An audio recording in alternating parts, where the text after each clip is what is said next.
नमस्कार, Hariom. Hariom.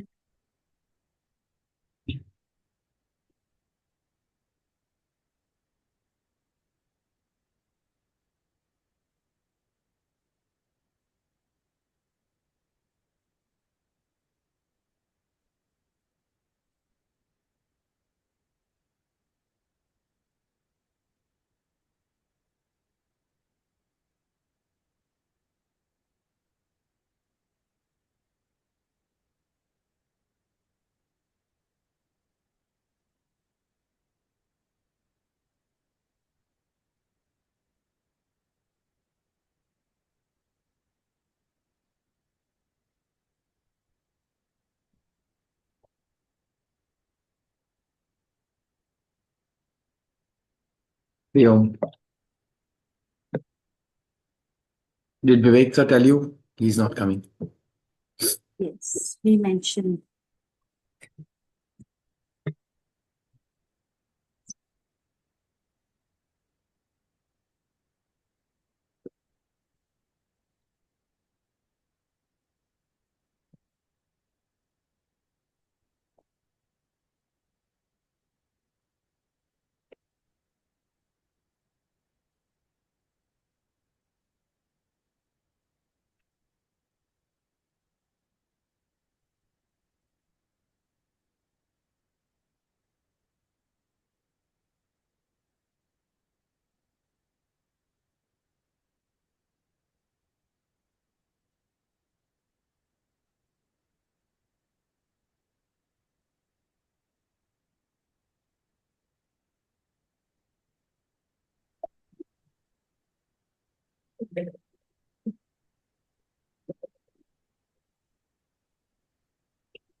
We'll start in 2 minutes.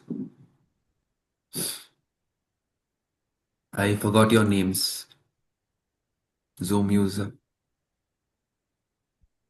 My name is Sony. Sorry. Yeah, I don't know. Yours, ma'am. I'm Varsha. Hariom Ravi, good morning.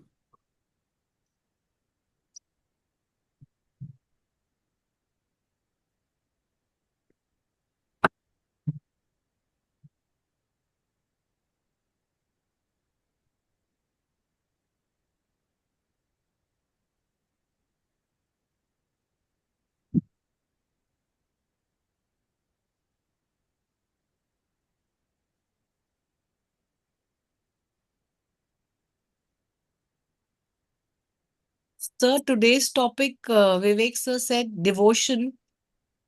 Yeah, we'll see what we. I thought I'll cover devotion, but few. I was just thinking what to start with, so we'll see how it goes. I can't hear you so clearly. Can you hear me now? Very little better. I Better? can hear. I don't know. I think, Maybe you can just log in and log out again. no, my volume is also full. Maybe I should log in again. Yes, yes. I'll do that. I'll wait for you. Hari Om Basabji, how are you? Hari Om, Hari Om. I'm fine. How are you? Very well.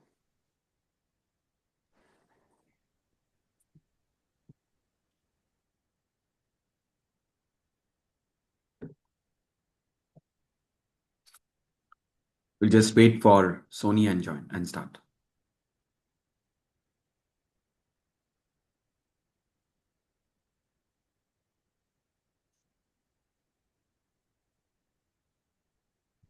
Okay, let's see if it's better. Now it's better, much better. Okay, great. It's like full volume. Okay, fine. I don't know what happened. Magic. Okay. We'll start with the prayer.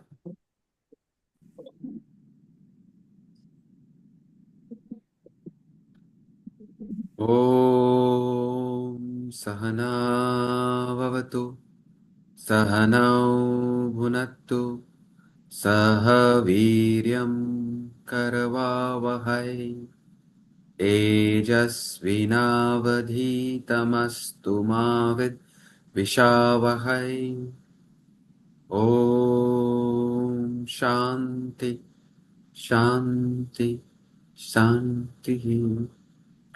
There's another prayer which we chant for the welfare of the world.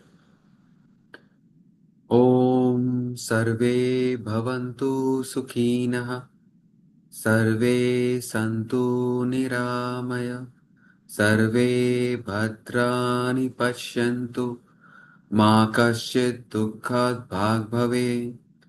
We pray for the happiness of one and all. May everyone be peaceful and comfortable at all levels of the personality, material, physical, emotional, intellectual. Spiritually, may we see that which is divine and auspicious. May there be no suffering anywhere. Om Shanti, Shanti, Shanti. See, the third line of that second prayer, uh, the English translation of it is, may we see that which is auspicious. So the essence of the scriptures, essence of what we are studying is that we ultimately have to dedicate every activity, every experience to the Supreme, for which we need knowledge of the Supreme. What is the Supreme?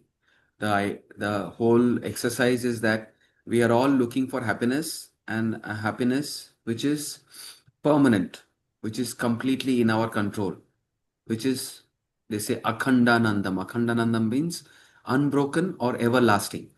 Now, this type of happiness, this type of ananda is not available in the world.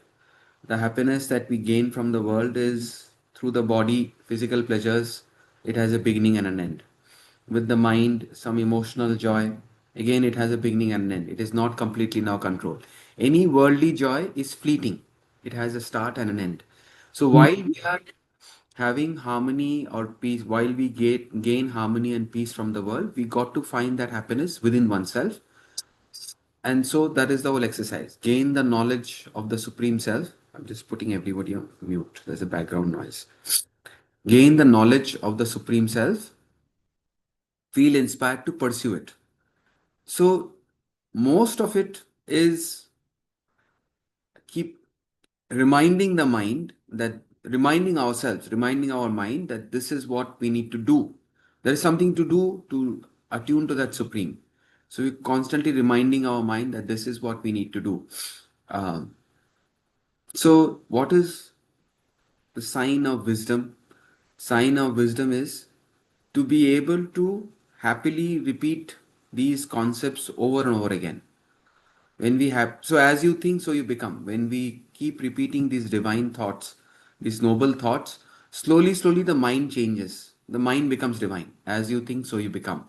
So when we get into the frequency, oh, this I have already heard it. This I've already heard it. You got to check why why do we get tired of listening to the same truths over and over again. Truth is one and has to be repeated. Of course, in every class we will learn certain concepts, will some new concepts will come which will give clarity based on our based on our effort to practice the philosophy. Ravi, I'll give you a chance. Let me complete this thought flow and then I'll give you a chance. Uh, Based on our effort to practice this philosophy, based on our experiences in life, the way we listen to each concept over and over again will be different. We'll go slowly, subtler and subtler. But one of the sign of wisdom is to be happily repeating the same concepts over and over again. Uh, so every time we revise, we repeat, and we also gain some clarity. Yeah, Ravi, what your question? So you had mentioned that our aim is to find happiness, right? Because everybody wants to be happy. And we can't find happiness outside ourselves. Happiness has to be found within ourselves. Right. Now, this is also a fact that in world, good and bad things will be occurring simultaneously. We can't avoid that. There'll be something good, something bad. There'll be certain days which will be good, certain days which will be bad. So isn't it that a person should be aiming to make sure that whether something good is happening or something bad is happening, in both the circumstances, he is happy. He doesn't get affected. Is that not the real happiness? Because if you start chasing happiness per se, we'll be going in circles only because nobody is happy in this world. So my question is the person who is equally comfortable in both the situations, will they not be happy? And the person who has find that secret, then he'll be happy. Thank you. Correct. Correct. You have summarized it well. So when we say finding happiness from within, the happiness that we find from within is not dependent on the joy or sorrow that we contact in the world. A person who has no who is unaware of the happiness from within, he is dependent on the external world for his happiness. So when his desire is fulfilled, he experiences something desirable. There is joy, and we say he's jumping with joy. And the next moment, when his desire is unfulfilled or experiences something undesirable, which is part and parcel of everybody's life, he experiences sorrow. So he is constantly in a roller coaster ride, joy and sorrow. But if he trains himself to find happiness from within, he is balanced in joy and sorrow. So they both merge. It's not that happiness from within is something else and being balanced in joy and sorrow is something else. When we are able to find happiness from within, we remain unaffected by the joy and sorrow externally. So you're saying the same thing. It's aligned. Now, So the aim, Arjun, the aim. Sorry to interrupt you. Mhm. The aim is to make sure that you remain unaffected by what is happening around you. That is the That is aim. real happiness. Yes, that is the aim. But if you just practice that without the happiness from within, it will be very, very difficult. Yes, we should it's a practice. We should try not to get so see at any situation, uh, we always have a choice. See, for example, I have a choice. I'm just giving an example. Let's say there is a traffic jam. Okay. Now I have a choice. See, one is a practice, one is a state. I have a choice to be calm. Anyway, traffic jam is not in my control. Whenever the traffic clears, I will follow. So I decide that, okay, I'll remain calm. I also have a choice to get really irritated and upset about what is this? All the time I come out and there is a traffic jam. All the time I come out, there is a traffic jam. I can get really upset and lose my cool. So I have at any particular experience, I have a choice to behave calm and composed and do what needs to be done, or I can really lose myself. I mean, we have a certain control. No. Now, that is one part. The other part is I am trying to be calm and composed, but I am not able to. So there I have not yet grown. So there is a struggle. When the wisdom is there, you will always be calm and composed. I want to be calm and composed, but I am not able to do it. That's where the struggle is. But most of the time, we have a choice to really let ourselves go or to remain calm and composed. So when joy comes, I can choose to really get super excited. And when sorrow comes, I may not put in effort and I can get very dejected and depressed about it. Right? So there we say, practice what you're saying. Be balanced in joy and sorrow. Don't get overexcited. Don't get over dejected. Joy and sorrow are passing experiences we all have to go through. You know. So just go with the flow. A great saint said, "The river of life passes between the banks of pleasure and pain. But I flow on, ordinary people get attached. We get attached and we suffer. The whole idea is to keep flowing. Joy comes, experience it, let it flow. Joy is joy. What is for a spiritual person? What is joy?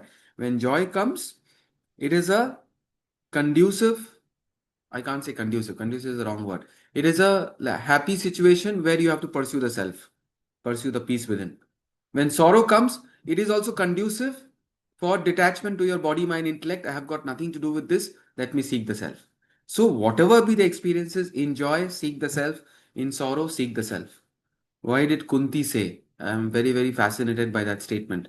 I don't wish that, but Kunti said to Krishna, "Oh Krishna, give me misfortune all the time so that so that I don't forget you.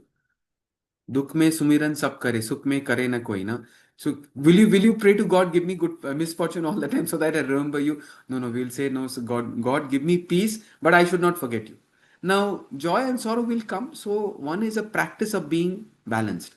The other is when you are experiencing a bliss within. So many times in our book Swamiji has written, a wise person or a sage is one who is reveling in the bliss of his supreme self. I'm writing it down.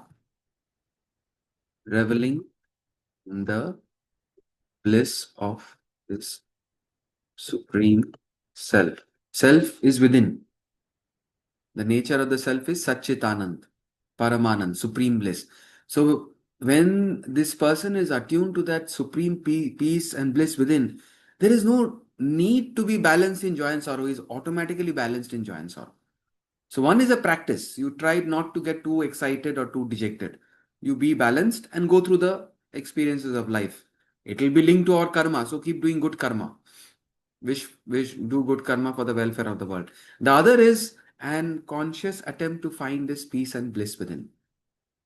So, so the idea is moment to moment when we function, we must remember the essence of the scriptures. What is the essence of the scriptures? So I'm showing a slide. I call it the embodiment series. I just made it because I was sort of, I hope the blanks. What is this embodiment series? The ultimate goal is to be a person of this. In fact, I was doing the Polonius's advice, and the first line of Polonius's advice, it's a extract in the Select English Poems. He says, "See thou character." The most important thing is see thou character. Your character is what we are. So, what kind of character, from a spiritual point of view, we should have? He says the person should be an embodiment of service and sacrifice. Means he's all the time, his goal, his intention is to serve and sacrifice.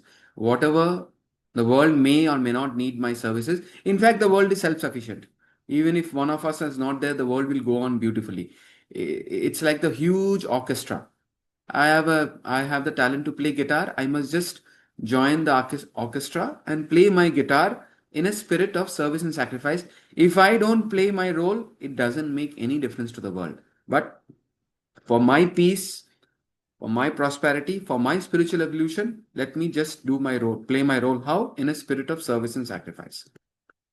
An embodiment of unselfishness and selflessness. It's related, it's just more poetic. Be unselfish all the time. If you are unselfish and you don't remember you're unselfish, you're selfless. Selflessness is unselfishness without ego. So forget about it. Just do unselfish and forget about it. Neki kar and darya mein dal, said I think Kabir. Be an embodiment of dynamism. So not lazy. Whatever we need to do, we should do it. We jump and do it. कल करे सो आज करे सो अभी. So we all have our share of tamas in us where we करेंगे देखेंगे, keep postponing things. No, let's be as dynamic as possible, as often as possible, as unselfish as possible. An embodiment of universal love and affection. So this is the goal. This is what we have to do. It may sound very, what you call that,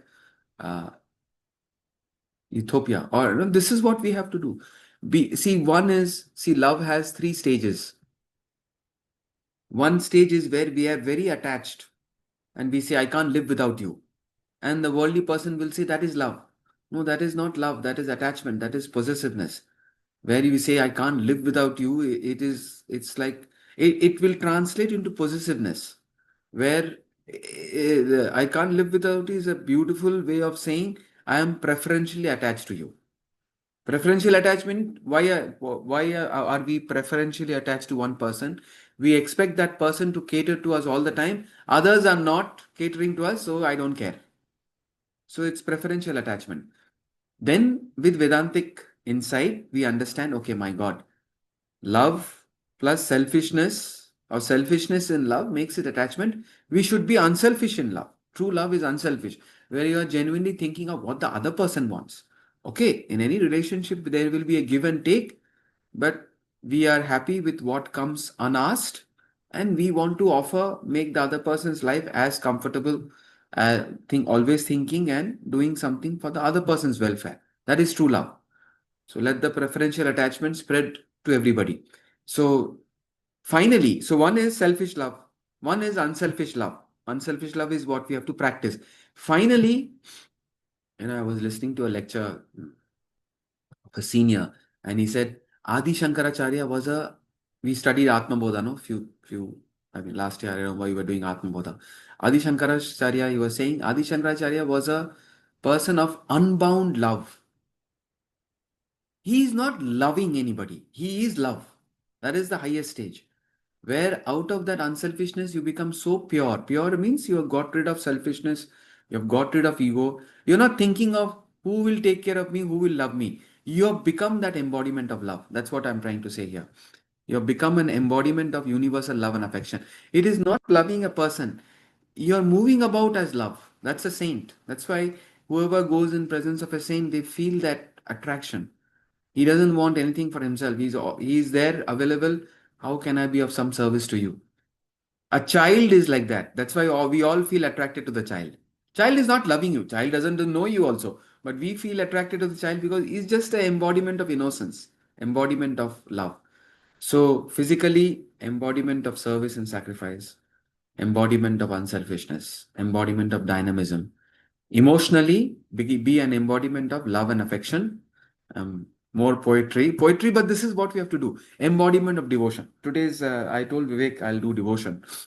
But we'll see. We'll come back to it. What is embodiment of devotion? Embodiment of kindness and compassion.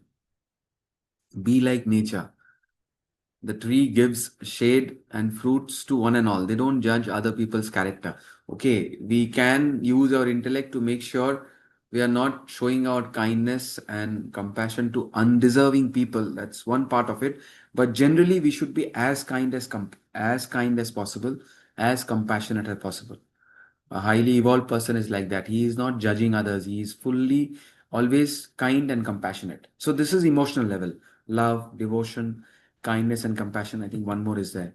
Be an embodiment of humility. Humility comes from knowledge.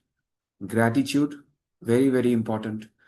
Um, I know a very, very successful human being, a person. I'm just sharing. I was inspired. He is probably in the top 4,000 richest person in the world. That's what he said. So we are 8 billion people. He's in the top 4,000. Good for him. But what he said is, first thing in the morning when he wakes up at 4 o'clock, or 4:15. He wakes up, he says, I just thank God. So I was very inspired that such a powerful person, so rich. But first thing he does is he has gratitude. In our culture, every day we must consciously express gratitude. And I'll tell you what happens when we do that. We should be consciously grateful that, okay, first we should be grateful to the gods, not Brahman. You can be grateful to Brahman.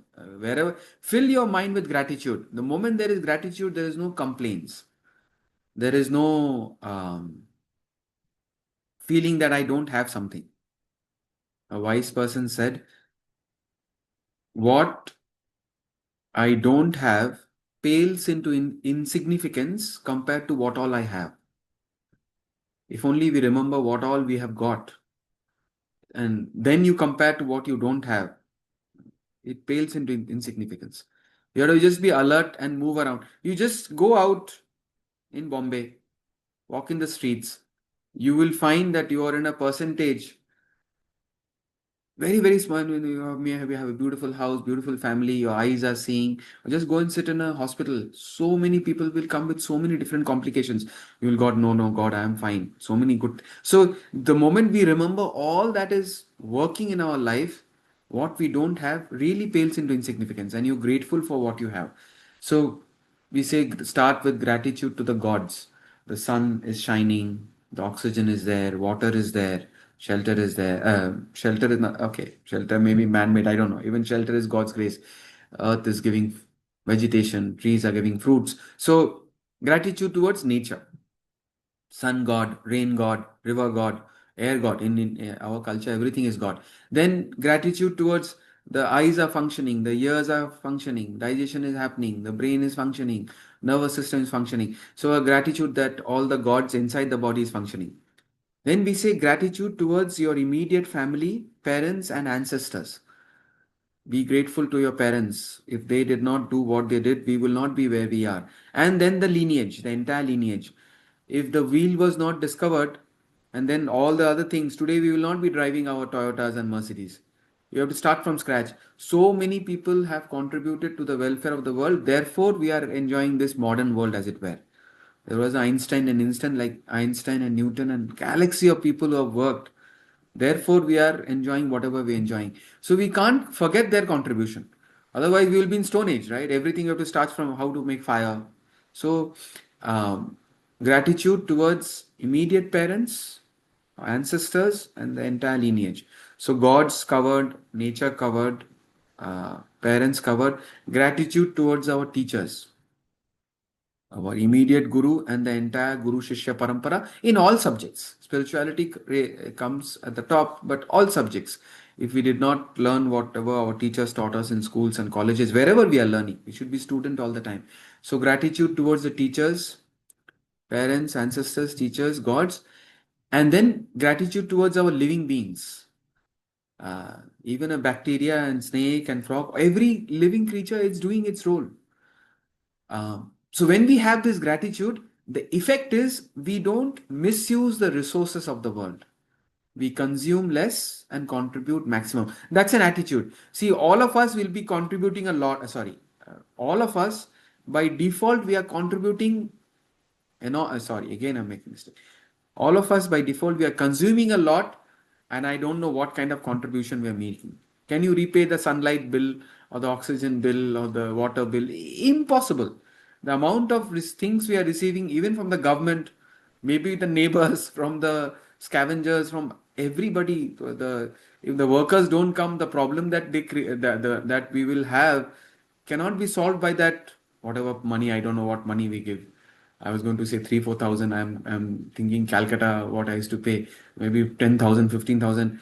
The amount of benefit we receive from our workers, our drivers, you cannot really monetarily. The money part of it is a legal obligation. We should genuinely ensure their lives are as comfortable as possible. So I'm saying the probably what we consume, we are not even aware of it. That's why Swamiji writes, be aware of the infinite benevolence of nature itself. Can you repay what we have received from our parents? Can we repay what the emotions that we get from our family members? I really don't know how to calculate the repayment. So therefore, Prophet Muhammad says, be best at repaying. Just the attitude.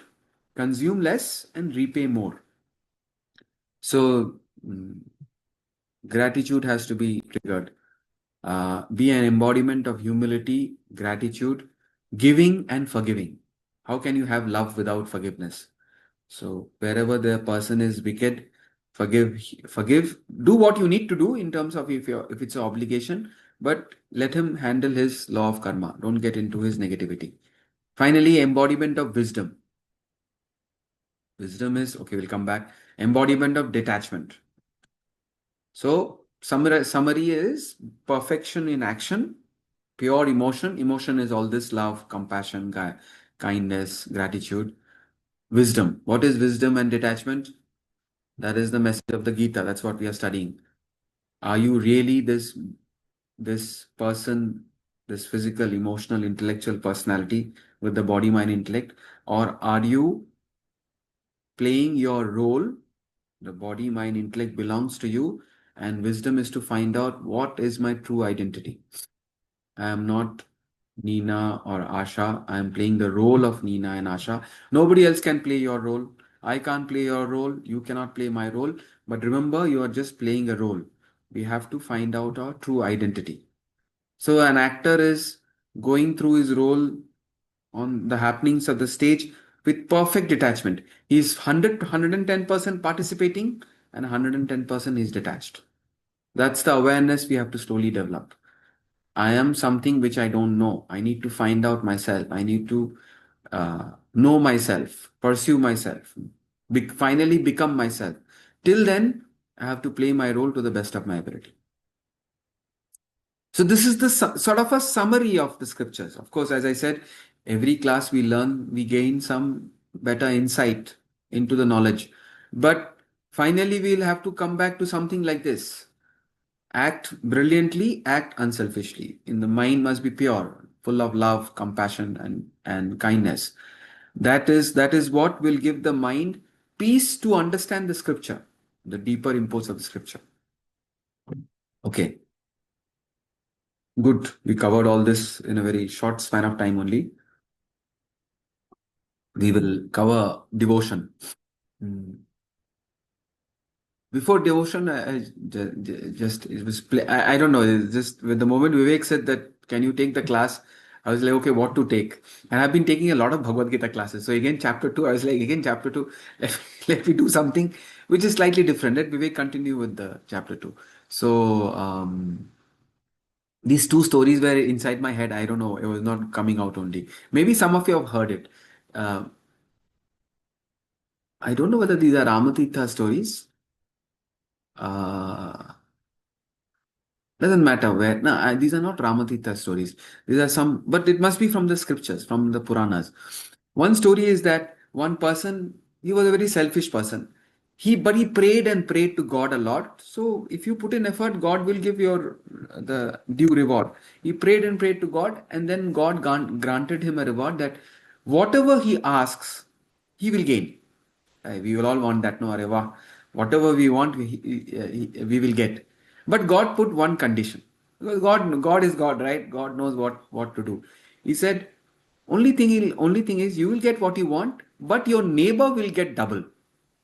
This person asked for the BMW, neighbor got two BMWs. He asked for the best house in Bombay, and the neighbor got two houses. Now, what should be our attitude? It's okay. I am getting what I want. Let the neighbor be happy. Life would have gone very smoothly. Whatever this is one of the, they say, one of the fundamental laws of life. It's called most important. They say the most important dharma. What is this dharma? Whatever you wish on to others will come back to you. So therefore, that's why we started the prayer by saying that let the whole everyone be happy. Nobody should suffer. The other is no, I alone should be happy. I alone must not suffer. No. Vasudeva Kutumbakam. The whole world is my family. Let everybody be happy. Okay, I am getting what I want. No, let the neighbor let the neighbor get double. No. Unfortunately, our friend was not a Vedantin. Now he started planning and scheming how his mind was working. He started planning and scheming and said, no. My neighbor should not be as happy than me. So what did he say? Medhavi, have you heard this story? I don't know. Anybody has heard this story? What was his next thing? You heard it? What did he say? Let me lose. Oh, no, sir. Okay. Others have heard. You can unmute and ask. I'm not hearing. He asked that my one leg should go, so the neighbor's two legs will go. First he said, let one eye go.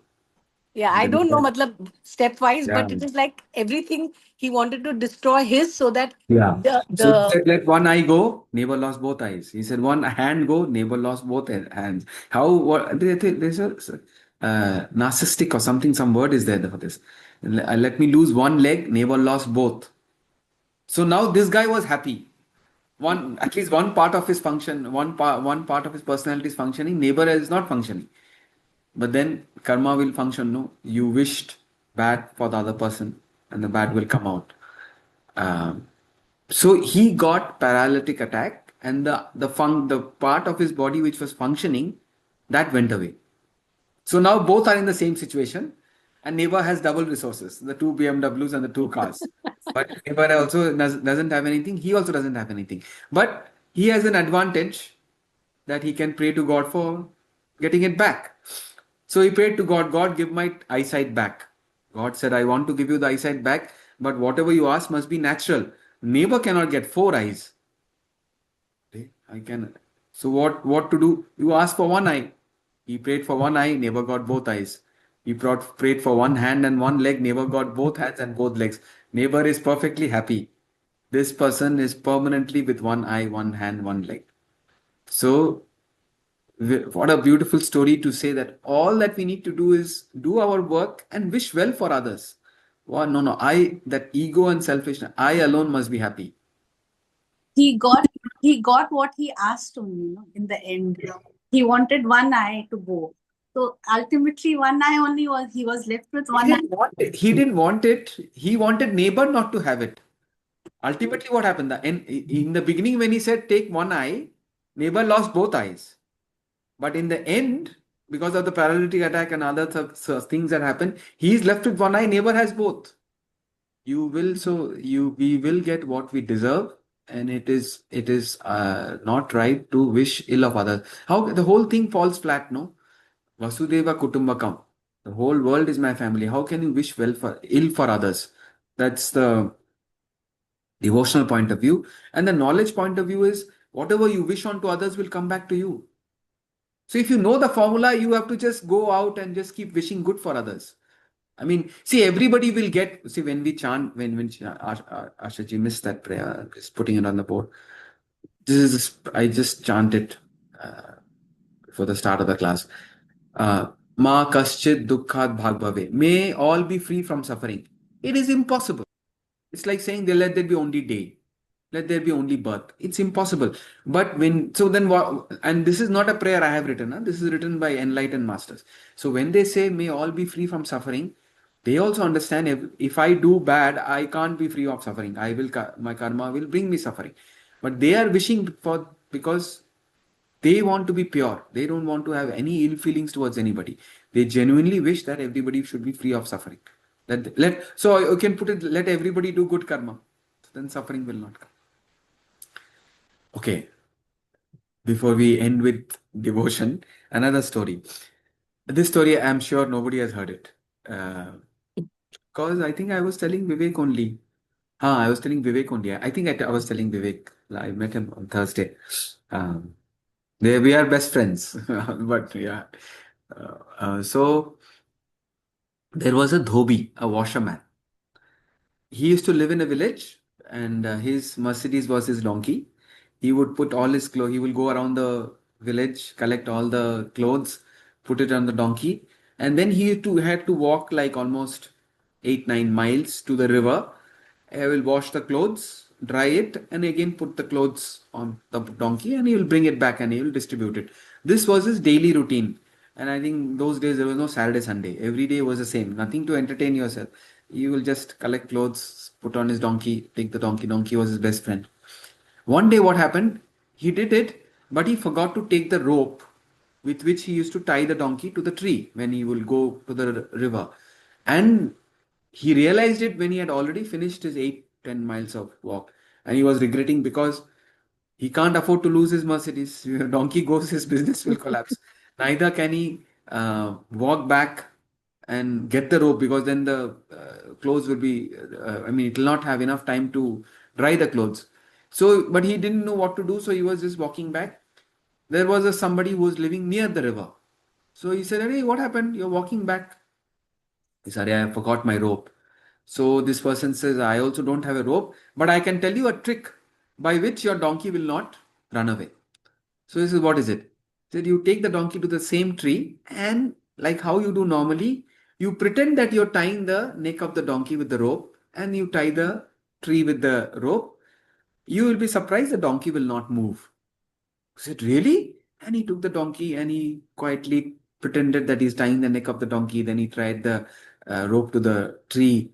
And he took the clothes and he's going away and he's looking carefully, turning and sees, "Hey, donkey is not moving." So he felt confident and he walked a little bit more and he again looked, donkey is not moving. It's eating the grass there only. So he felt confident. He washed his clothes, he dried it, kept checking the donkey is there or not, donkey is there. Same routine. And he again folded the clothes and put on the donkey and said, "Go." The donkey is not moving. He said, "Go." Donkey is not moving. Now he panicked and he said, "What is this? What is this magic trick?" He ran to that person again. I said, "Arey, what happened? What kind of a magic you did? Now the donkey is not moving." So the man asked, "Did you untie the rope?" You have to untie the rope. Then again he went, he pretended to untie the rope from the tree. He pretended to untie the rope from the neck. And then he said, "Hut!" The donkey started moving. It's a, I think this is a Upanishad story only. Our guru had told us this story years back. Right, right. This is somehow similar to how elephants are trained. No? They are trained like this only. Possibly, I don't know, but the thing is, yeah, it's a good example actually. Elephants are also tied with a rope. What amount of strength the elephant has? See, in the chapter 7 of the Bhagavad Gita, I have to search tiger.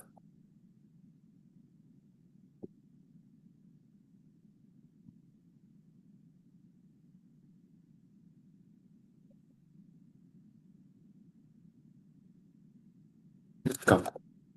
Sorry, what book is this? Sorry, Vedanta Treatise. Searching in the wrong book. Array.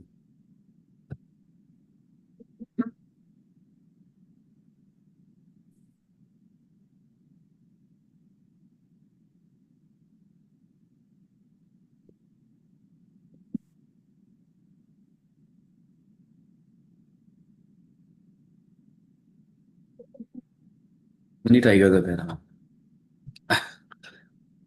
As Saint Bulesha, he says, how can the illimitable, limitless fall into limitation? How can the supreme be confined to a body? A Muslim sage, Bulesha, says, it is like binding a huge tiger with hair. If man understands this concept, all he needs to do is roar, Aham Brahmasmi, I am Brahman. And all the bonds must snap and restore him to original infinite being. This is, I don't know, you can try it out. It will not, probably will not happen, but this is for our understanding. The bondage that we are experiencing and we feel is so real is actually imaginary. There is no rope that is tying us. We remain as the self all the time, but we are so convinced I am this body, mind, intellect. So convinced I am Ullas or I am Medhavi. Uh, no, we are playing that role. There is nothing to bind us, but we imagine the bondage. So that will only it is only a deep knowledge, a deep awareness, a very, very deep intuitive understanding that will give the strength that I am not this limited personality. I am not the ego. I am the supreme self. So uh, there is another beautiful story. I'm not going to take the story now because it takes long. But where the lion was a baby lion when it was born, the mother lion died, and a mother sheep raised that lion up as a sheep. So all its life, the lion was believing it's a sheep. And when it goes to its guru, which is a real lion, and that guru is telling, "Why are you behaving like a sheep?" He says, "So sorry, but what do I do?" He said, "You are a lion." He says, "No, no, no, sir, I am not a lion, I am a sheep. I just want to be a good sheep." Like that, when we go to the guru, let's say we go to Swamiji and we say, "I just want to be a good human being." He looks at us disgustingly. Of course, we have to be a good human being. We can't be a bad human being. But he looks at us internally, must be disgusted. He says, "You are not a human being. You're the self. You're not a sheep. You're a lion." That lion was like disgusted. "You're not a sheep. You're a lion." Imagining yourself to be a lion, to be a sheep. That's why there's a quote which says, "We are not human beings that need a spiritual life." We have come to this class to have a spiritual class, no? But the quote says, "You're not a human being that needs a spiritual life. We are spiritual beings going through a human life.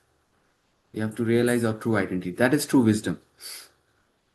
Now, with all this, we should also practice devotion fully. Some scriptures say that in Kali Yuga, which is what we are supposed to be going through, I can't prove it, I don't know, but they say everybody says now we are in Kali Yuga. Okay, there's missiles going up and down. In Satya Yuga, if you have to get angry and fight, you have to throw stones at each other, or you have to wrestle. Today, ping, button you press, ping, something will go. Missiles are going there, and gas is not here. Here till the gas problem was not there, Indians were very relaxed. Ah, ठीक है, उधर हो रहा है, क्या problem है? The moment 80% restaurants are getting closed, we wake up how everything is so interconnected. So we should be grateful that when there is no war, okay, because there is no war there, we are able to cook our food here. So everything is so interconnected. We don't realize it. So this is Kali Yuga. Everybody is out to destroy each other, not realizing nothing, no good comes out of it. I think Mahatma Gandhi, an eye for an eye will make the whole world blind. Yeah, anyway, let's not get into politics because I really don't know who's right, who's wrong. It's so confusing only, all this Jamila. We should just wish nobody gets hurt. Anyway, the bad people will get hurt. Good people, wherever you are, seek the higher. In Kali Yuga, they say Bhakti Yoga is the easiest yoga. And practically also, karma means, oh my God, you have to work, work, work. There is a lot of effort. Knowledge also is not easy. You have to gain knowledge, put in effort to gain knowledge. So, relatively, bhakti is surrender. Effort wise, it seems very, very easy. So, once where a student asked a question to Swamiji that, how do you practice karma bhakti jnana? So he very simplified it. He said, early in the morning, study the scriptures, that is jnana yoga. Rest of the day, do karma. He skipped bhakti. So the student naturally asked him, Sir, what about bhakti? He said, You want a time for bhakti? You want to love God 7 o'clock to 7:30? What kind of love is that? Will you say, I love my child from 7 o'clock to 8 a.m.? No. Bhakti or love is throughout. Love for God is throughout. You study with devotion, you work with devotion. Of course, you have certain specific practices also. Maybe you're going to the temple or doing your puja or you're singing a bhajan, or you should have specific practices to like connect with your personal god. We say ishta devata, whatever god, whichever god inspires you. Whatever rituals have the effect of breaking your worldly world all the time we are caught up with worldly activities, so we break that and you stand in front of god and pray. That ritual helps you to connect to god better. It gives you a sense of discipline that you do a particular thing at a particular time, but most important is to surrender. So uh, devotion is very little in the complete works. Maybe 100 pages are on devotion. Rest of it is all intellect, knowledge of the self.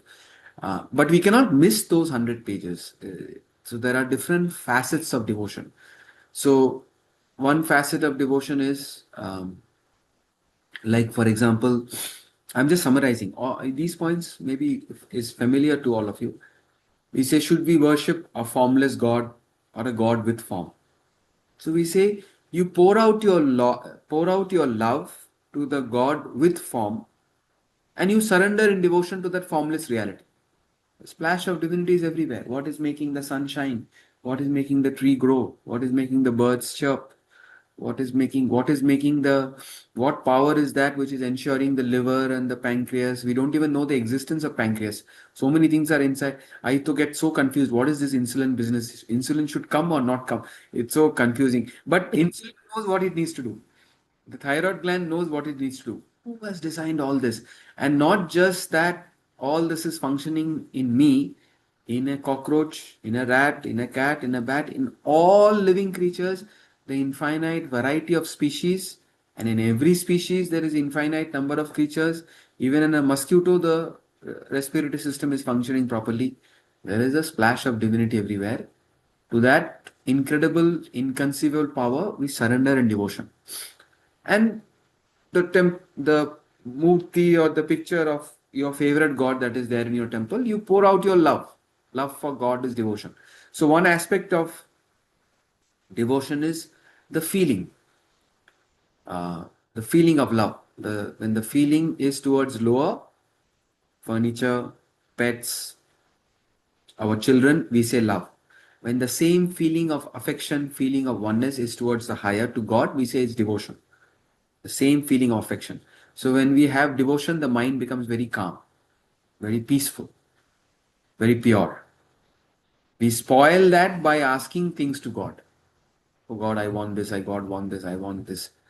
So remember this. In all scriptures, everywhere, there's no exception.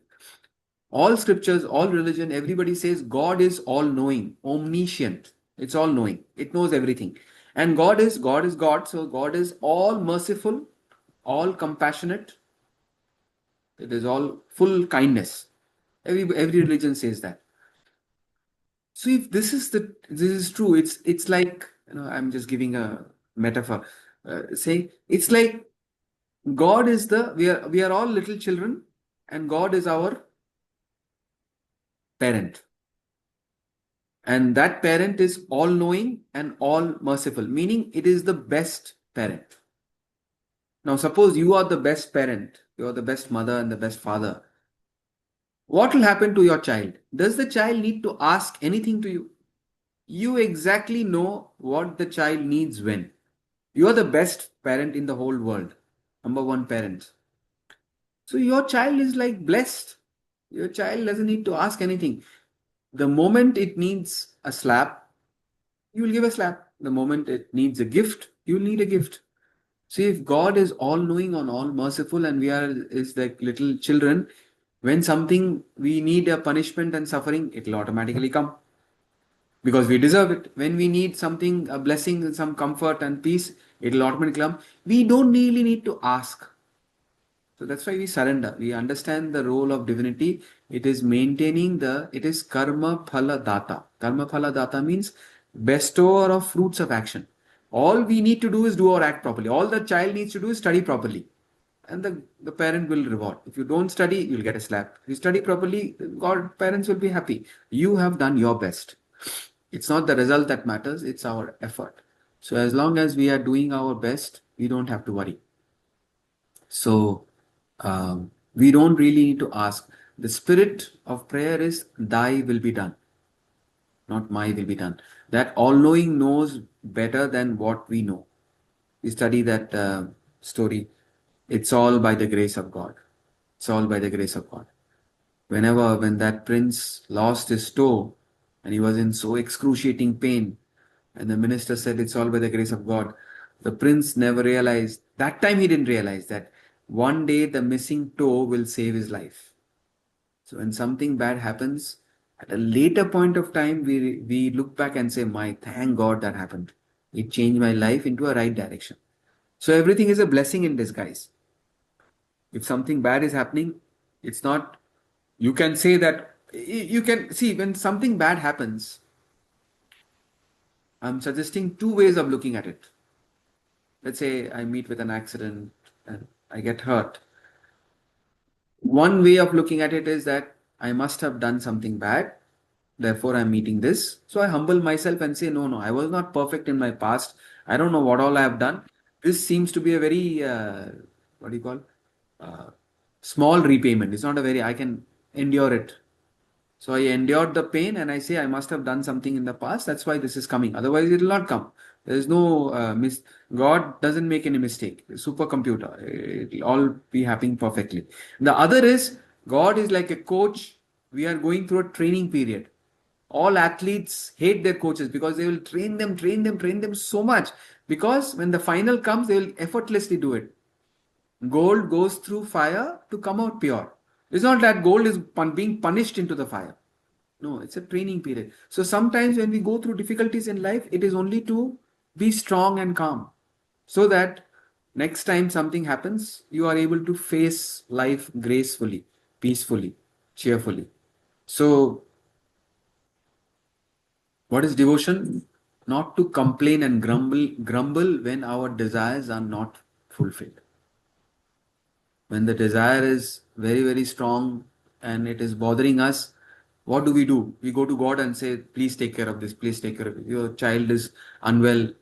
Very, very difficult to say, thy will be done.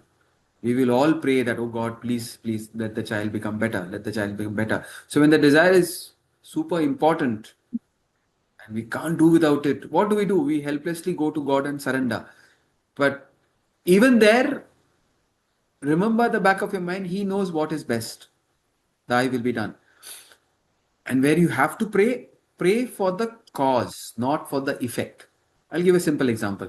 I want to pass an exam. I want to become a chartered accountant. One is to go to God and say, oh, God, help me become a chartered accountant, help me become a chartered accountant, which is at one level okay.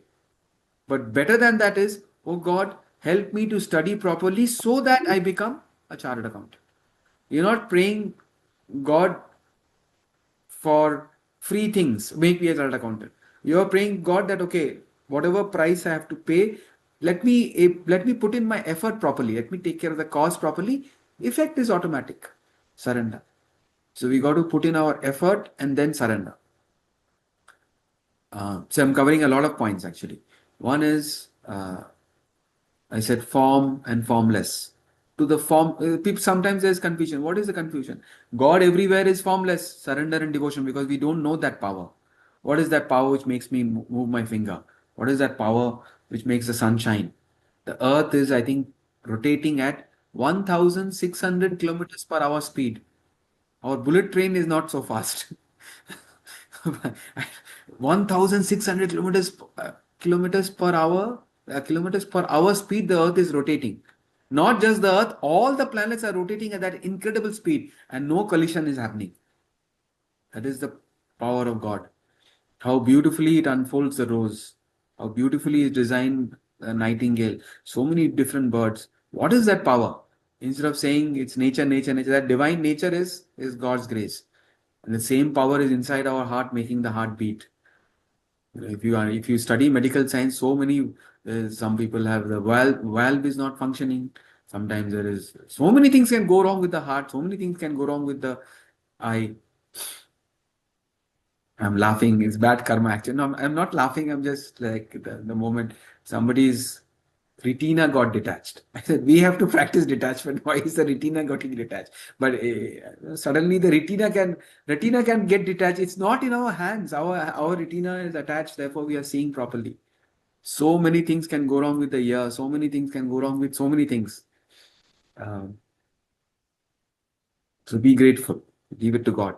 So one another aspect of devotion is to be acutely aware of the benevolence of nature. So many things are happening. In spite of all the mistakes and in spite of all the bad karma we are doing, still God is protecting us. Thank you, God. One lifestyle is like that.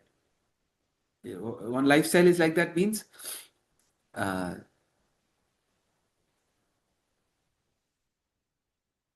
just get into the habit of just saying thank you, thank you, thank you, thank you, thank you, thank you, thank you. It will take you to the self. Just, just be grateful. Nothing else is required. Uh,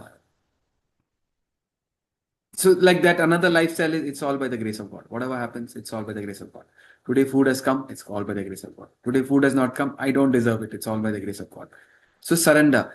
What do we need to give God? God doesn't need our money.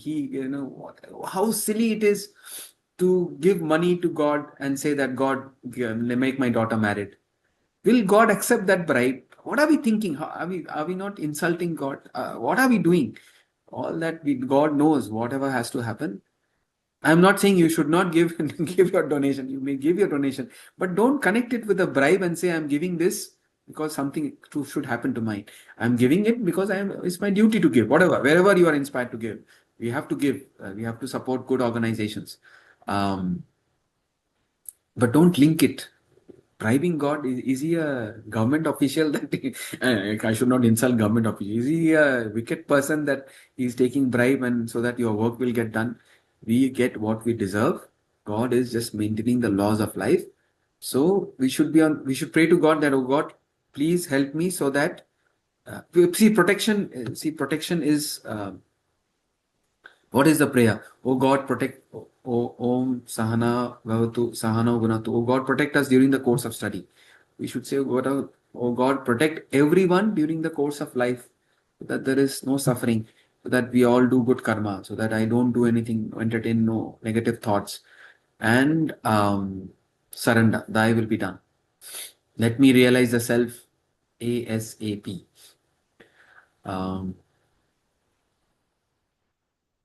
the olive tree, message of the olive tree. I'm sure you have all done olive tree. This hermit kept on praying, give me sunlight, give me rain, give me frost. In the end, he wanted an olive tree. The olive tree died. But the other hermit did what he needed to do. He took the olive seed, planted it, and left it to God's care. He who made knows what it needed better than a man like me. Laid eye on him, no conditions, fixed no ways and means. We don't have to tell God how it should happen. He knows. So I was saying, God doesn't need our money, doesn't need our family, doesn't need our property, all that. So what is that we can give practically to God? Anybody?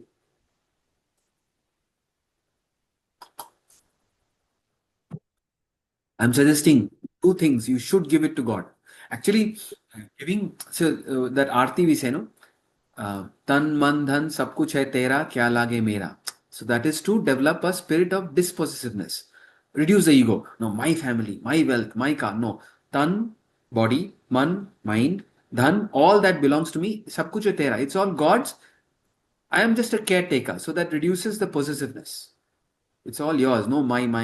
It's all kuch hai tera. It's all yours. Um, so everything belongs to God. Anyways, we are just handling. We came with zero, with just the body. We go with not even the body comes. Body also goes. We just go with our mind and intellect. In between, we have certain things. Now, I'm saying we should give God two things. What are the two things we can give? First, the question, Ravi, I'll take up your question later. First, the answer to this. What is the two things we can give to God? The service, Sorry? service, Service. Yeah, of course, you're right. So maybe I'm asking a trick question. What is the two things we should definitely give God? We should give our love. All that is right. Ravi, you are answering or questioning? I'm answering. Answer. Please go ahead. What you can give to God is described in the poem of Abu bin Adam. So No, what? Abu Banana was it's not giving. He says, God loves those who loves their fellow beings. I can say, Yes, I love but God. but Question is, does ultimately God the love story us? God will love us no. when I love all of you.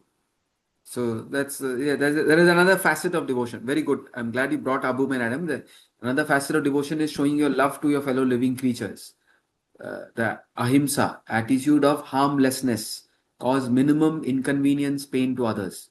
We cannot live without killing, but minimum damage, the minimum pain to others. Genuinely embrace everybody with love and affection. So that is another aspect of devotion. There is surrender. There is praying for the cause, not for the effect. Thy will be done. Uh, Devotion is love for nature. Don't destroy nature. You see nature and you understand this is all God's creation. Devotion is also, one more point is to, when we pray to God for our personal welfare, instead of personal welfare, make that prayer universal. Oh God, take care of my family. Oh God, take care of all families. Oh God, take care of my health and wealth. Oh God, take care of health and wealth for everyone. That's why, so Sarve Bhavantu Sukhina. Let everybody be happy. Ma kaschit dukkhat bhagvave. No, there should be no suffering anywhere. Final point, we can give to God all our worries and anxieties. So there is something called the serenity prayer. What is serenity prayer? Oh God, give me the courage to change things I can. Oh God, grant me the serenity to accept things I cannot change and the wisdom to know the difference. In every moment of your life, any problem, you will find that there is something in your control and there is something not in your control. I gave the example of a traffic jam. In the traffic jam, I am sitting in the car. What is in my control? Whether I can get super irritated and scold the driver, "Idhar se hi aana tha kya?" and get irritated. Or I can stay calm. That is in my control. What is not in my control is when the traffic jam will clear. When the traffic jam will clear, leave it to God. Things that are not in our control, if listen very, very carefully. It is like what you call the supreme truth. Listen carefully. Things that are not in our control, if we start trying to control them, we will be extremely worried and anxious because we cannot control them. Suppose I try to control how many people should come to the class and how should they react to this class. If I start to try to control that, I will be worried and anxious. All is that in my control is that, thank God Vivek reminded, I didn't forget that today I have a class, but Vivek reminded me, Asap, there is a class. So all that is in my control is whatever, prepare properly, take the class properly, then leave it to God. If you try to control things that are not in your control, there will be worry and anxiety. So give all your worries and anxiety to God. And as Ashaji said, serve God, love God. Um, yeah, I think that's a lot of points on devotion. Surrender, leave it to Him. He knows what is best going to happen. Show your love to God by, as Abu Ben Adam, love your fellow beings, uh, gratitude, love for nature. Make your prayers universal. Let everybody be happy. Like that guy, he says, neighbor should suffer. No. In fact, to really accelerate your growth, love your enemy. Don't worry about Don't worry about the whole world. The whole world will take care of yourself. I mean, when I say love, doesn't mean that you have to relate to your enemy. The person you hate most, if you have an obligatory duty towards that person, do it one-sidedly. That's the way to evolve. What is your goal? Your goal is evolution. Then be glad there are people who dislike you. Do your obligatory duties one-sidedly to them. That's like a lottery, jackpot to evolution. And if you have no obligatory duties towards the person you hate, suddenly we will hate this Congress guy or this BJP guy or somebody unconnected. That is not going to help you evolve. Close your eyes, stand in front of God, and wish them well. Let them not suffer. That will kind of expand our heart, make the heart pure. I wish I can follow all this. So many nice points we covered in the class. We should all follow it. Okay. Our guru, sir, 1 minute. Our Yes, guru yes, used to say yes, that, yes. like, if you're a devotional person, you'll say, I'll pluck a flower and put it God's feet, or I'll go to the mandir, I'll put the flower. But that flower also is God's given only. So then Right. she would say, then what can you give? If your heart is pure, even the two tears what are coming, that is what you are giving is much more than the flower also. Absolutely. Yeah. So the correct. If I come to your let's say Sony's birthday is. I'm not asking your birthday, but let's say 25th. What is today? March 25th. March is Sony's birthday. I hope it's not. It'll be It's not. Suppose I come to Sony's house, or next Sunday I come to Sony's house. It's not 25th March, it's 15th March. Yeah, I'm saying birthday. No, today. Today, no, I'm saying, let's say on 25th March, I come to Sony's house. Okay. Let's say that's her birthday. Let's imagine. Okay. And I said, Sony ji, can I have 10,000 rupees? Well, sir, you never ask anything. You give 10,000 rupees. I take it and say, Happy birthday, Sony. How stupid it is. Like that. Exactly. We take flower, fruit from God only and then give it to God. But the idea is to develop that spirit of surrender. Yes. Show your love. If I don't write the birthday card and give, then say you don't love me. Like it actually happened in Vivek's place only. Like, yeah, I'm so close to Vivek. We spent so much time, but I forgot his anniversary or something like that. And somebody else is wishing him anniversary, like happy anniversary. And I'm like, oh, thank you, thank you, thank you. I'm like, every day I'm spending time with him and there's no thank you for me, but the thank you goes, that person doesn't even care and he's just wishing anniversary. So now the thing is, if you don't express our affection, God knows we have to worship God through our good deeds. Like that one Muslim guy had said, he was a good Muslim, but he will never go for namaz. He will not go to the mosque for namaz. So these people started attacking him. What kind of Muslim you are, not going to namaz? He said that, when a criminal is released on bail, sometimes the police puts a condition. Every week you come and report to the police station. So when you're a criminal, you go to police station, report, I am there, I have not escaped the country, I have not escaped the country. So you guys are doing all wrong things. So 5 times you go to the mosque and say, God, I'm here, I'm here. I worship Allah through my good deeds. I don't have to go to the mosque 5 times. So it's a different. I'm not suggesting they should not pray or something, but uh, there's no point praying to God and not doing all sorts of wrong things. Better is to do good, but best is to do good and pray to God, because we ultimately want to know ourselves, connect with ourselves. Nice. I got a good chance to start the morning well. We'll end with the prayer. Om Purnamada Purnamidam Purnat Purnamudachyate Purnasya Purnamadaya Purnameva Vashishyate. Om Shanti Shanti Shanti. Thank you. Thank you, sir. Thank you. Thank you, Ullas. Thank you, everyone. Ashaji, why Thank you you, sir. double Ashaji? You're on video and audio. There is another Ashaji. That is different Ashaji, is it? Something is wrong somewhere. Uh-huh. Something is wrong somewhere. I don't know. Okay. I can see your thing and there is another thing. No problem. Okay. Hariom Nina. Hariom everyone. Yeah.